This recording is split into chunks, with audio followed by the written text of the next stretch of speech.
he reappeared. A short message, almost casual, but before you respond, remember, not every return is redemption. Sometimes it's just a test. I'm Nira Elowin, and today you might realize that the most powerful response is the one you never send. Today, you'll understand why his return proves nothing, and learn how to use silence as your greatest presence. He comes back. Always does. But not because he misses you, because he senses your absence. This isn't about regret, it's surveillance. He wants to know if he still has a place in the space that once was all his. This is the mistake many make. Thinking. His return means repair. But he's not reconnecting, he's testing. A short, hey, an emoji, a vague sentence. It's just enough to see if your heart is still available on command. Your mind, craving connection, lights up. He remembered. He texted. He must care. But that feeling? It's chemical. A dopamine hit from the anticipation, not the reality. You don't miss him. You miss the version of yourself that felt seen when he popped in. And that's why his return is so dangerous. It feels like healing, but it's really a reset of the same pattern. New message. Same emotional loop. He doesn't want you back. He wants access, and if you respond too quickly, that access is confirmed. Not because he's in love, but because his ego needs reassurance that he still affects you. So pause. Reread that message. Does it carry any real weight? Or is it just another test to see if you'll crack? You typed a reply, deleted it, wrote again. All because part of you still hopes to be seen. But here's the shift. It's not about him validating your worth. It's about you recognizing the pattern. Stop offering presence as proof. He doesn't miss your soul. He misses your reaction. So before you respond, try this. Look at the message. Close your eyes. Breathe. Turn that notification into a signal. Not that he came back, but that you came home to yourself. You don't need to block him. You just need to unblock your need to be noticed by someone who never truly saw you. The illusion of a fresh start and the dopamine relapse cycle. You see his name pop up. That familiar sound lights up your nervous system. And suddenly, every step you took toward healing feels fragile again. Why does this happen? Because your brain isn't looking for love. It's looking for a hit, and he was your favorite emotional drug. His name became a trigger, not for peace, but for emotional spikes. The message doesn't bring clarity, it brings dopamine. Not from connection, but from the high of anticipation. This is the trap. You don't miss him. You miss the feeling he used to trigger, that rush, that spike, that temporary relief from the silence. And your brain confuses this with affection. He didn't change. The story didn't change. But your system remembers the thrill, and that's what lures you back. This is the dopamine loop. He reaches out. You feel relief. You respond. He pulls away. You suffer. He reappears. And it begins again. Relapse never feels like relapse at first. It feels like a second chance, a maybe, a spark, but it's not healing, it's repetition. So, what do? Use the space between the buzz and your reply. That pause between notification and reaction is sacred. That's where freedom is born. Breathe. Ask, is this me responding from wholeness or from habit? You're not obligated to answer. You're allowed to delay, to reflect, to protect the woman who's been rebuilding herself in silence. Try active silence. It's not ignoring him. It's choosing you. It's not coldness. It's consciousness. Let that pause speak for you. Because sometimes healing isn't loud. It's choosing not to pick up what once shattered you. This time, let your delay be your declaration. I remember what this cost me, and I choose not to pay again. Be careful with the emotional therapist reflex. You get the message. And before you even type a word, your mind is already crafting the perfect tone, not too cold, not too warm, just enough to keep the door open in case something has changed, but that impulse to understand what he's feeling, to figure him out, that's not maturity. That's a trap.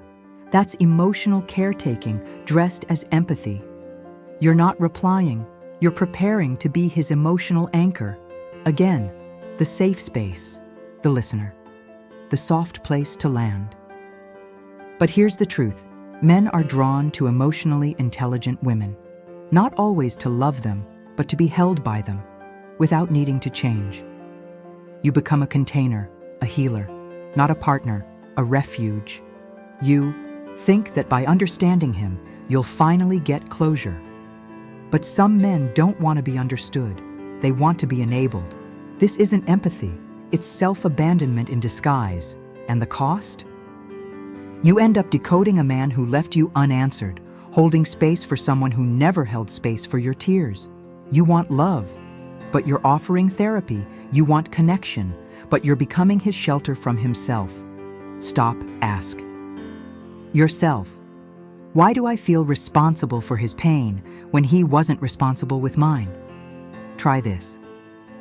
Identify. Is your response coming from protection or performance? 3. Pull back. Give your pain more weight than his confusion. 5. Write it down, not for him, for you. Speak the truth he never earned. And here's the real question. Do you want to be loved or needed? Do you want partnership or just the illusion of being seen? Because every time you soothe him, you postpone your own healing. Your depth is not a landing strip for someone who left you midair. Write what you want to say. Feel it. Then keep it. Because not everything needs to be processed with the one who caused the wound. Be careful with the emotional therapist reflex. You get the message. And before you even type a word, your mind is already crafting the perfect tone, not too cold, not too warm, just enough to keep the door open in case something has changed, but that impulse to understand what he's feeling, to figure him out, that's not maturity. That's a trap. That's emotional caretaking dressed as empathy. You're not replying, you're preparing to be his emotional anchor. Again, the safe space, the listener, the soft place to land. But here's the truth. Men are drawn to emotionally intelligent women, not always to love them, but to be held by them, without needing to change. You become a container, a healer, not a partner, a refuge. You think that by understanding him, you'll finally get closure. But some men don't want to be understood. They want to be enabled. This isn't empathy. It's self-abandonment in disguise. And the cost? You end up decoding a man who left you unanswered, holding space for someone who never held space for your tears. You want love, but you're offering therapy. You want connection, but you're becoming his shelter from himself. Stop, ask yourself, why do I feel responsible for his pain when he wasn't responsible with mine? Try this. Identify. Is your response coming from protection or performance? 3. Pull back. Give your pain more weight than his confusion. 5. Write it down, not for him, for you. Speak the truth he never earned. And here's the real question. Do you want to be loved or needed? Do you want partnership or just the illusion of being seen? Because every time you soothe him, you postpone your own healing. Your depth is not a landing strip for someone who left you midair. Write what you want to say. Feel it. Then keep it. Because not everything needs to be processed with the one who caused the wound. Absence as a test, not for him, but for you. Absence isn't punishment. It's a mirror. It reveals who you are when no one's watching. When his message arrives, the real test isn't about him coming back. It's about who you've become in his absence. You spent days, maybe weeks, trying to put yourself back together. You wrote texts you never sent, rehearsed replies that might make him understand. But the real power was never in the response. It's always been in your ability not to lose yourself just because you were remembered. Scarcity thinking twists everything. The mind believes that what's rare is valuable, but what's absent isn't always deep. Sometimes it's just absence. Your reply now doesn't define what he feels. It defines what you accept. It defines what you normalize. You don't need to answer to prove your balance. Your serenity doesn't need a caption. It shows up in the pause, in the space between impulse and choice. Try this symbolic exercise. Write the response he doesn't deserve, not to send, but to release. To stop carrying inside you the words that would never be understood the right way. Silence may seem empty, but it holds weight. That's where your new identity lives. You're no longer the woman who cried for days waiting for a text. Now you're the woman who knows not every message deserves a reply, and more importantly, not every absence needs an explanation. Sometimes real self-care is pure stoicism. It's not reactivity. It's a rational choice. It's looking pain in the eye and saying, "Today I won't give in to you." Your silent rebuilding is noticed, not by what you say back, but by everything you choose not to repeat. If he feels something, let it be, for the woman who knew how to stay silent, not the one who rushed to prove she was fine. You're not being tested by him. You're being tested by you. His message is an invitation to repeat or to break free. You've lived this script before. He disappears, you suffer. He comes back, you feel relief. And once again, you give in, hoping the ending will be different. But now it's time to see his message for what it really is, an invitation, not to restart, but to choose, repeat, or break the cycle. It's easy to romanticize someone's return when you're tired of waiting. You fill his silence with your own projections. You believe that missing you changed him, that now he finally understands. But it wasn't transformation. It was boredom, vanity, or just curiosity. Before you reply, do a brutal memory check. Remember the last cycle, the words he said but never followed through on, the vague promises, the emotional emptiness between the messages. You're about to validate all of that with a simple, "Hey." Ask yourself, are you replying for clarity or out of craving? Do you really want a new beginning, or do you just not want to feel like you lost? There's a hidden trigger in his return. The fear that this is your last chance to fix things. But you know the danger of trying to fix something too broken? You end up cutting yourself on the shards. If he comes back with a text, read between the lines. If he comes back with an emoji, read the history. If he comes back with a soft voice, remember the tone he used when he went silent. Now it's your turn to apply strategy. Respond with intentional clarity, or don't respond at all. Both are valid decisions. He knocks on your door, but you decide, do you open, do you observe, or do you build another home, one where he doesn't even fit? As a memory, that's the point. His message isn't magic, it's just another test.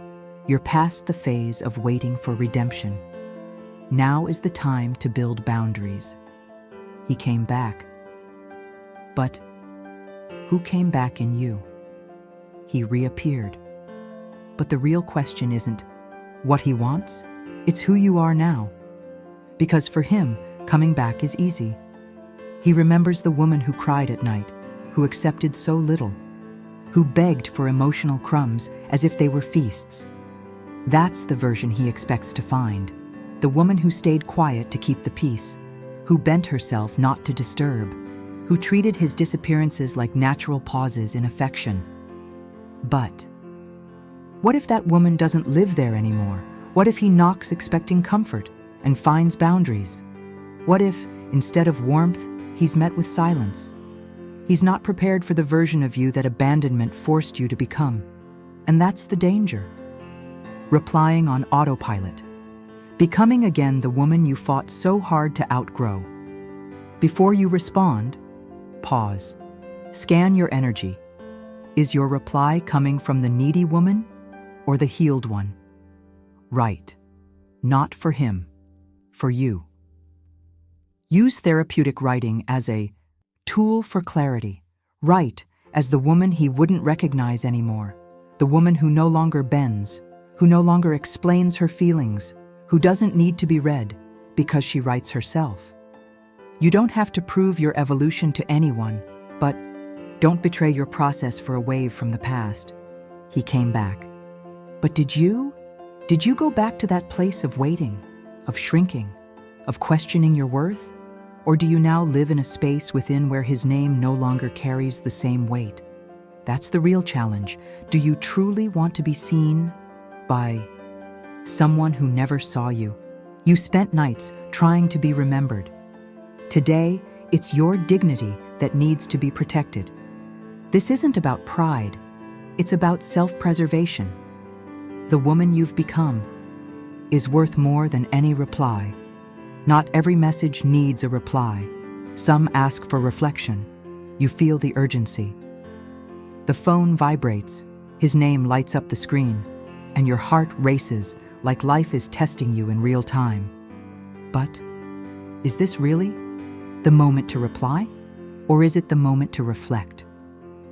The urgency you feel doesn't come from love. It comes from unhealed emotional dependence. It's the addiction to emotional immediacy, the reward loop that screams, answer, before he gives up.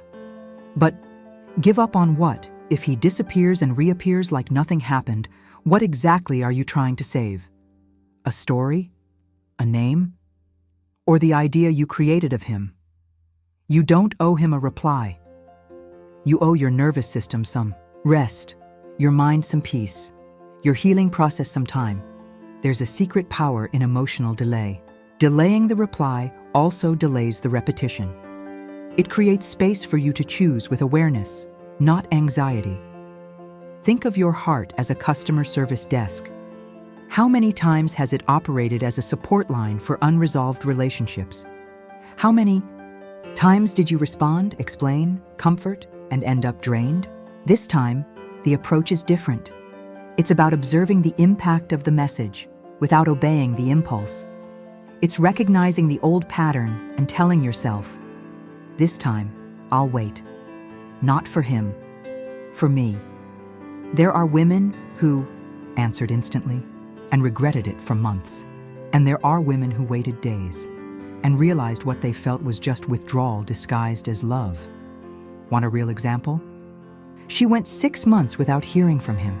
She rebuilt herself in silence, and the day he finally messaged, saying, I missed you, she replied from a different place. Not with anger, but with clarity. Not with coldness, but with boundaries. And that's when the story changed, not because he understood, but because she finally chose herself. You don't have to reply right now. You can write it down, think, breathe, and later. Maybe you won't even want to reply anymore. The unspoken rule, respect begins with your reaction. You look at the screen. His name is there. Part of you wants to reply quickly, as if to show you've moved on. Another part wants to delete everything, pretending none of it ever happened. But before making any move, pause. Because there's a silent rule that governs every reunion. The way you react now teaches how you accept being treated from this moment on. You can reply politely, you can be cold, you can try to control the narrative. But what truly matters isn't the words you type. It's what your response reveals about your rebuilding. He doesn't need to know you're okay. You need to be okay. And that difference changes everything. Your serenity, right now, is the real answer. It's more disarming than any prolonged silence, because the woman who once begged for crumbs now knows how to nourish herself with dignity. When you respond to prove something, you're still playing on his field, still trying to balance a scale he broke. But when your reaction comes from a calm, steady, centered place, you change the game, because you're no longer trying to deliver emotional justice. You're simply living in integrity. That's the unspoken rule. Those who respect themselves react with self-control, not with a need to be seen. You've lived long enough to know. The words spoken in a rush are the ones that hurt most later.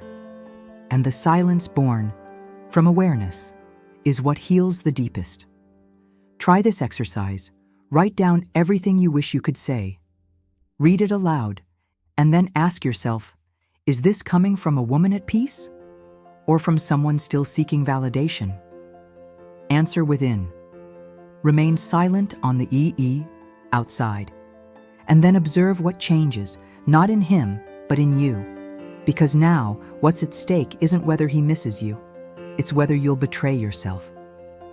For a return that brings nothing new. You've rebuilt so much. Would it be fair to let a short message undo it all? Respect doesn't begin when he comes back. It begins when you stay grounded in his absence.